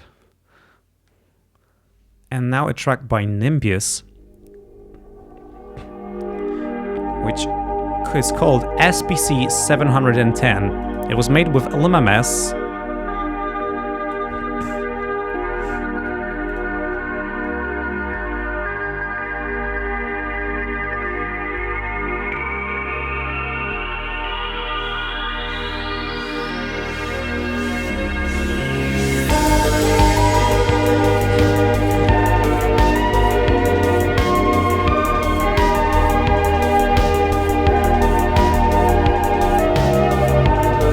He linked me. In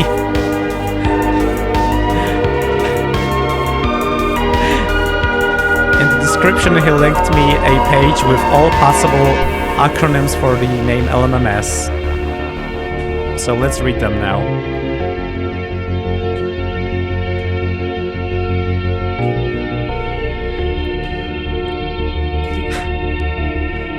Look, my music sucks.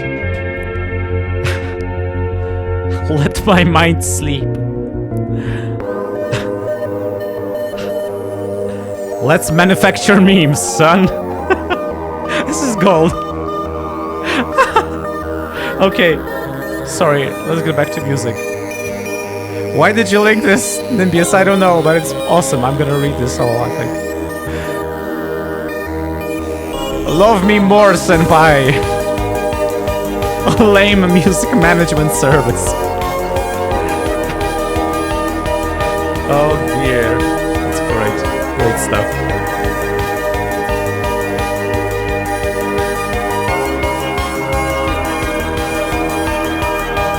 I think the drums are a little bit quiet here. I would instinctively make them a little bit more to the front.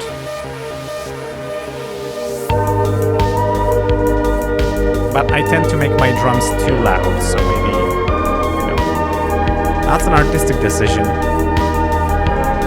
has to make.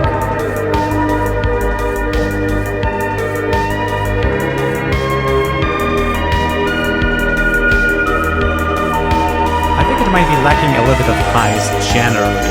You can see that in the 5K, 10K region there's really not much happening. Makes me want to try and add an EQ.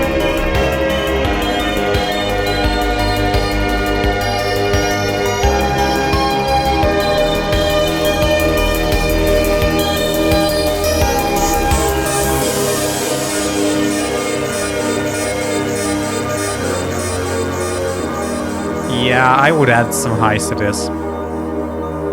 Really makes it sound better. Oh, you're breaking my green screen. Can you see that? Yes, now it looks blue. Yeah, sorry for messing up your sound. I think a high shelf would benefit this track. I think there are last 2 submissions still to play, so I think we're gonna go, unfortunately, a few minutes over time. What? My wife already wants me to finish.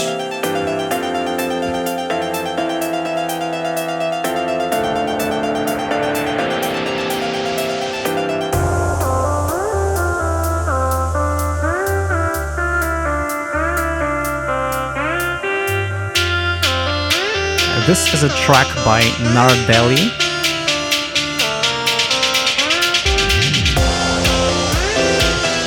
It's called Futeba. It's made with Ardor and Synfusion.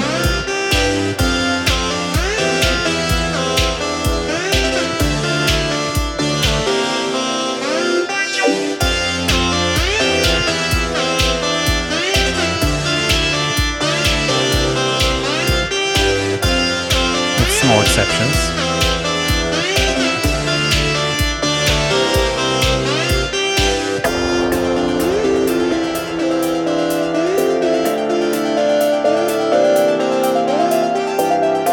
I like the melodies. Oh, I'd also welcome some change because it's all the same melody over and over right now. So I'm waiting for something to be different. Will it change? No. It's the same melody. Yeah.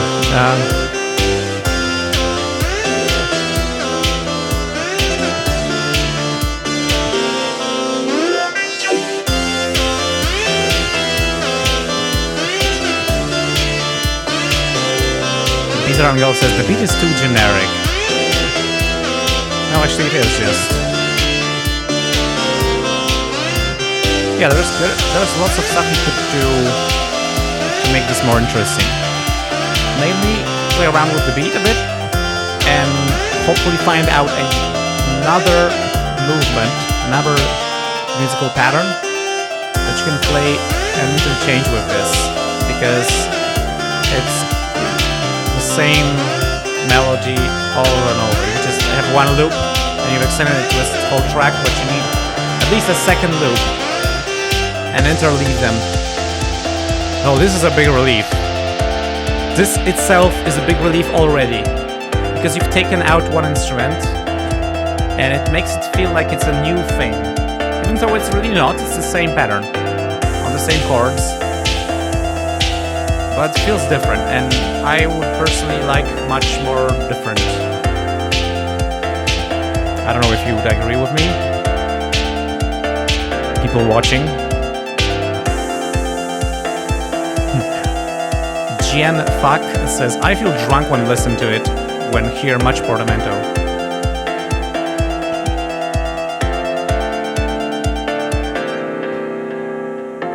Steve Raish and Philip Glass would like to have a word with you, says Atakoman. I don't know them. Am I dangerous?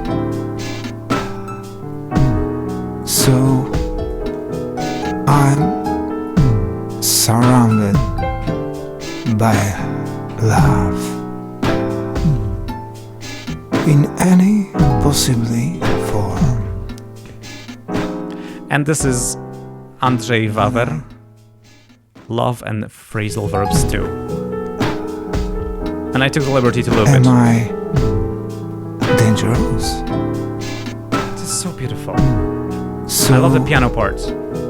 I'm surrounded. However, look, it's by perfectly mono. love. There's zero stereo information in it, which In is any a possibly pity. There could be form. stereo. At least some reverb could be stereo. When I That's so beautiful. Oh, I like this. Beautiful. Thank you so much. We are 3 minutes over time. Thanks for attending this live stream. I hope you all had a great time with me today. And yeah. Submit your music. The link should be in the description. If not, it will be. If not, you can find a video when I say new live stream schedule, and the link is there. You can find it. If not, just ask me in a comment or something. Yeah, I like playing your music here. I think it's a very